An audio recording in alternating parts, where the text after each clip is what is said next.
जय हिंद दोस्तों, मेरा नाम है अनिरुद्ध और मैं आप सभी का वेलकम करता हूं इंडिया डिकोडेड पर। दोस्तों, पिछले पूरे महीने में बांग्लादेश की जो बॉर्डर गार्डिंग फोर्स बीजीबी है वो ड्रामा करती रही, पैनिक करती रही कि हम लोग अपने ही नागरिकों को वापस नहीं लेंगे। लेकिन हमारी बीएसएफ भी इस चीज़ को लेकर बड़ी क्लियर थी कि देखिए, ये लोग फॉरेन नेशनल्स हैं और आप लोग जो भी यहाँ पे करेंगे हमें उससे कोई मतलब नहीं और आपको इन लोगों को वापस लेना ही पड़ेगा। और अब दोस्तों, यूँ मान के चलिए कि बांग्लादेश ने अपना जो लास्ट रिजॉर्ट का स्टेप है वो ले लिया है। इनफैक्ट बांग्लादेश ऑलमोस्ट एक विक्टिम कार्ड की तरह यहां पे प्ले आउट करना शुरू कर रहा है, बिकॉज अब उनकी मीडिया एंड इवन वेस्ट की एक बहुत ही जानी मानी इंटरनेशनल लेवल की जो एनजीओ है, प्रॉपरली अमेरिका बेस्ड एनजीओ है, HRW ह्यूमन राइट्स वॉच के नाम से इसको हम जानते हैं, ये दोस्तों खुले आम बांग्लादेश को आकर के सपोर्ट कर रहे हैं, खुले आम इंडिया की बीएसएफ को जाकर के टारगेट कर रहे हैं, कह रहे हैं कि बीएसएफ जो है वो बिना प्रॉपर प्रोसीजर को फॉलो करते हुए बंगालीज को बांग्लादेश के अंदर अवैध तरीके से पुश इन कर रही है। आप लोग यहाँ पे खबर देखिए, आज मॉर्निंग में खबर सामने आई है और इसको जितना भी कवरेज किया जा रहा है ये केवल और केवल या तो ह्यूमन राइट्स वॉच का खुद का उनका जो वेब पेज है वहाँ पे इसको कवर किया गया है और या फिर बांग्लादेश की मीडिया है जो कि इसको कवर कर रही है। आप लोग देखिए, ये उनका जाना माना अखबार है TBS द बिजनेस स्टैंडर्ड के नाम से और ये वाली हेडलाइन को आप खुद से पढ़ सकते हैं। यहां पर भी देखिए, ये भी ऑलमोस्ट सेम ही बात करी गई है एंड इवन HRW के ऑफिशियल पेज पर भी सेम बात को लिखा गया है। Hundreds of Muslims unlawfully expelled towards Bangladesh. इसमें जो HRW की जो उनकी एशिया डायरेक्टर हैं, जो उनकी एशिया की डेप्यूटी डायरेक्टर हैं, उन्होंने ऐसी ऐसी बातें भारत को लेकर कही हैं, आप उनको सुनकर वाकई में सरप्राइज हो जाएंगे कि क्या क्या चीज़ें वो इंडिया को बीएसएफ को टारगेट करने के लिए कह रही हैं। ये क्या हुआ है सब कुछ आपको बताऊंगा। इंडिया की इस पूरी चीज़ को लेकर क्या प्रक्रिया है, हमारा क्या प्रिंसिपल है, हमारा क्या स्टैंड है, वो भी आपके साथ हम डिस्कस करेंगे। एंड इंटरेस्टिंगली, जो बांग्लादेश के PM के एनवॉय को जिनको इंडिया के एयरपोर्ट पे रोका गया था पूछताछ के लिए, छानबीन के लिए, उसके बाद उन्होंने भी वहाँ पे ड्रामा करना शुरू कर दिया कि मैं तो जी वापस जा रहा हूँ और ये हमारी तरफ से एक ऑफिशियल प्रोटेस्ट माना जाना चाहिए। वेल गेस व्हाट, उस चीज़ को लेकर भी इंडिया ने बिना हेजिटेशन के अब बांग्लादेश के उस PM एनवॉय को भी यहाँ पे प्रॉपरली एक्सपोज कर दिया है। ये वाला आर्टिकल द प्रिंट का सामने आया है, इसमें क्या बातें कही गई हैं, कैसे उस एनवॉय को एक्सपोज किया गया है, वो भी मैं आपके साथ शेयर करूँगा। आइए शुरू करते हैं दोस्तों मेरे साथ। यदि आप लोग हमें फॉलो करना चाहते हैं तो दिए गए टेलीग्राम चैनल के माध्यम से ऐसा कर सकते हैं। अगर आपको हमारा कंटेंट पसंद आता है तो दिए गए QR कोड के माध्यम से हमें कंट्रीब्यूट भी कर सकते हैं। Alright, directly coming to the news, क्या देखने मिला है। सो दोस्तों, पिछले महीने जब से पश्चिम बंगाल में पावर चेंज हुई है तब से बांग्लादेश की बीजीबी बहुत ज़्यादा पैनिक में है, बहुत ज़्यादा घबराई हुई है। इनफैक्ट इनके द्वारा हमारी BSF के ऊपर आरोप लगाए जाते हैं कि ये लोग बिना वेरिफिकेशन के फॉरेन नेशनल्स को बांग्लादेश के अंदर भेज रहे हैं। इसके ऊपर इनकी जो मीडिया है वो भी बीजीबी को इतना ज़्यादा ग्लोरीफाई करती है कि बीजीबी ने BSF को वहाँ पे हरा दिया, बीजीबी ने BSF के वो वाले अटेम्प्ट को खारिज कर दिया, वगैरह वगैरह। इतनी सारी खबरें हैं जिनको अगर आप ढूंढने जाएंगे तो आप थक जाएंगे और आपको ना जाने कितने सारे यहाँ पे आर्टिकल्स देखने को मिलेंगे। आपको कुछ उदाहरण दिखाता हूँ। ये खबर देखिए 3 दिन पहले की, BGB foils BSF attempt to push in 11।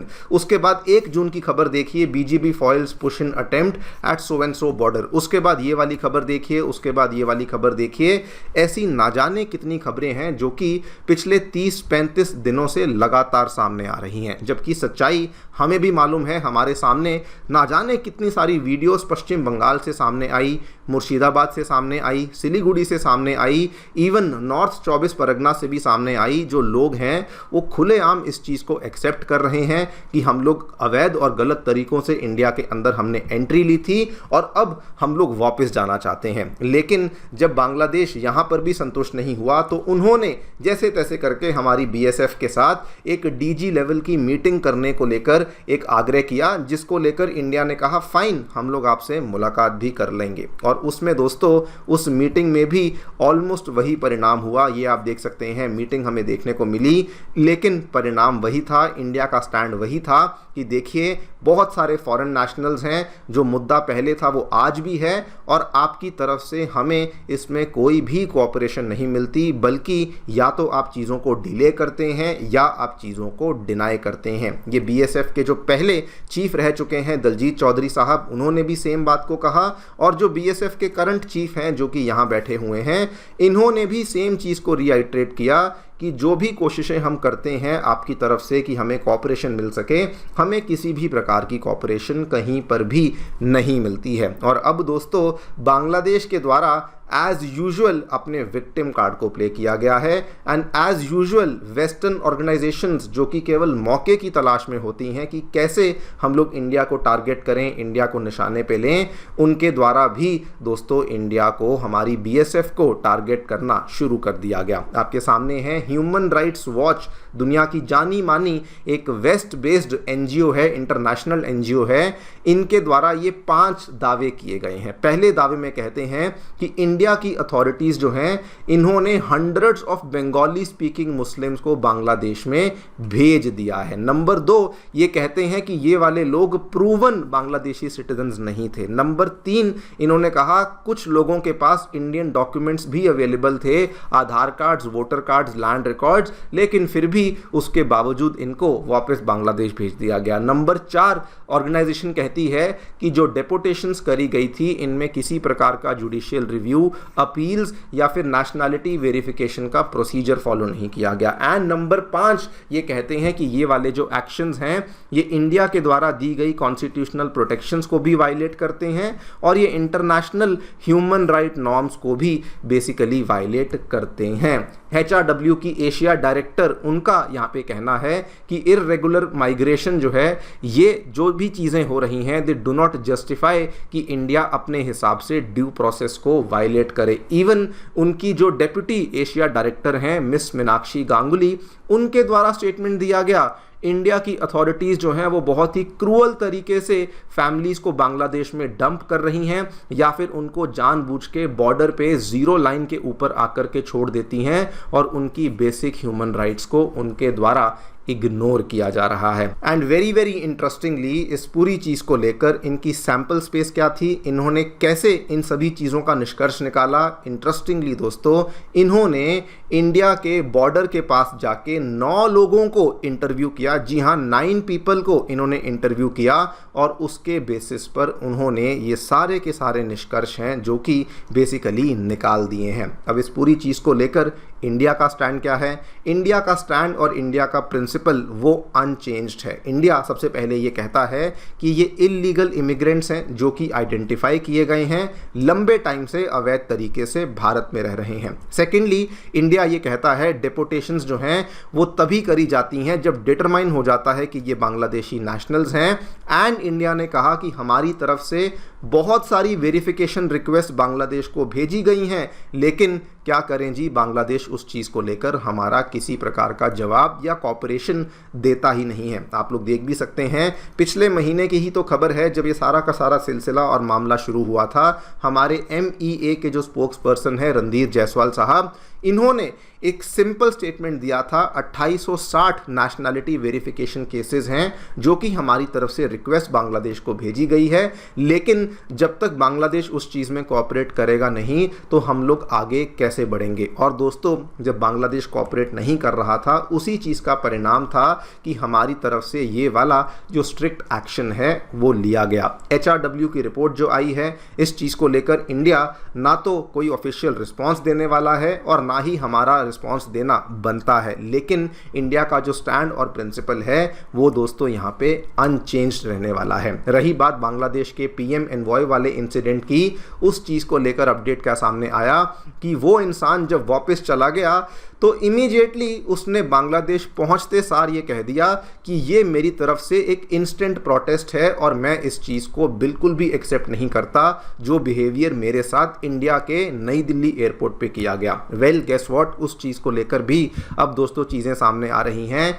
This is the reason कि इंडिया के द्वारा उस इंसान को एयरपोर्ट पे रोका गया था। 2023 से लेके 2026 के बीच में मैं आपको बता दूं, इस पर्सन का एक यूट्यूब चैनल चलता है जो कि बाय द वे इंडिया में एक्सेसिबल नहीं है। उस यूट्यूब चैनल के 7 लाख से भी ज़्यादा सब्सक्राइबर्स हैं, जिस चैनल का नाम है जाहिद स्टेक। और इस चैनल पे जितनी भी वीडियोस आती हैं 2023 के से लेके 2026 के बीच में, इन्होंने केवल और केवल एक ही चीज़ करी है, इन्होंने इंडिया के ऊपर इतने सारे आरोप लगाए हैं जो कि आप इमेजिन भी नहीं कर सकते। इन्होंने कहा कि इंडिया के द्वारा शेख हसीना की सरकार को बैकिंग दी गई जो कि एक अनडेमोक्रेटिक पॉलिटिकल ऑर्डर था। उसके बाद इन्होंने कहा कि इंडिया हमारा प्राइमरी एनिमी है, बांग्लादेश के फ्यूचर का, बांग्लादेश के डेमोक्रेसी का प्राइमरी एनिमी है। और भी ना जाने कितनी सारी बातें यहाँ पे करी गई जो कि ये अपने यूट्यूब चैनल के माध्यम से करते हैं। एंड इंडिया ने केवल उसी बेसिस पर